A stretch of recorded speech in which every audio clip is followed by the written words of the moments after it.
कहानी सिर्फ कहानी नहीं है, एक उम्मीद है, एक भावना है, एक किस्सा है, बीता हुआ, चलता हुआ, आने वाला। चलो आज फिर सुनते हैं एक नया किस्सा, एक नई कहानी। एक राजा बहुत दिनों बाद अपने बगीचे में सैर करने गया। वहां पहुंचकर उसने देखा कि सारे पेड़ पौधे मुरझाए हुए हैं। राजा बहुत चिंतित हुआ।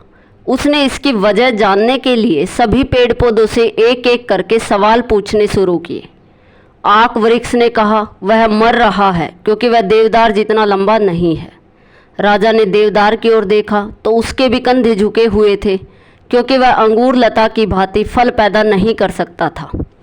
अंगूर लता इसलिए मरी जा रही थी कि वह गुलाब की तरह खिल नहीं पाती थी।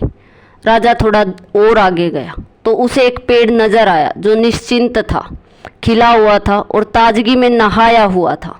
राजा ने उससे पूछा, बड़ी अजीब बात है, मैं पूरे बाग में घूम चुका लेकिन एक से बढ़कर एक ताकतवर और बड़े पेड़ दुखी हुए बैठे हैं, लेकिन तुम इतने प्रसन्न नजर आ रहे हो, ऐसा कैसे संभव है?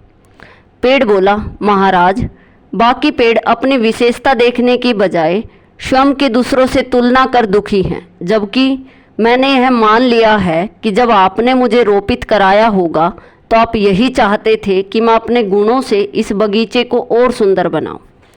यदि आप इस स्थान पर आक, अंगूर या गुलाब चाहते तो उन्हें लगवाते। इसलिए मैं किसी और की तरह बनने की बजाय अपनी क्षमता के अनुसार श्रेष्ठतम बनने का प्रयास करता हूँ और प्रसन्न रहता हूँ। दोस्तों, इस छोटी सी कहानी में बहुत बड़ा संदेश छुपा है। हम अक्सर दूसरों से अपनी तुलना कर स्वयं को कम आंकने की गलती कर बैठते हैं। दूसरों की विशेषताओं से प्रेरित होने की बजाय हम अफसोस करने लगते हैं कि हम उन जैसे क्यों नहीं हैं। न तो हम सचिन तेंदुलकर की तरह बैटिंग कर सकते हैं, न अमिताभ बच्चन की तरह एक्टिंग कर सकते हैं, न ही हम बोल्ट की तरह दौड़ सकते हैं या रोजर फेडरर की तरह टेनिस खेल सकते हैं। हमें यह याद रखना चाहिए कि सभी व्यक्ति अलग हैं और सभी की विशेषताएं अलग हैं। हम जैसे हैं वैसे ही अस्तित्व हमें चाहता है।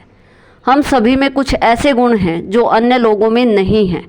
ज़रूरत है तो सिर्फ उसे पहचानने की और उन गुणों को और विकसित कर अपने क्षेत्र में सफलता प्राप्त करने की। हम सभी में कुछ ऐसी क्वालिटी हैं जो अन्य लोगों में नहीं हैं।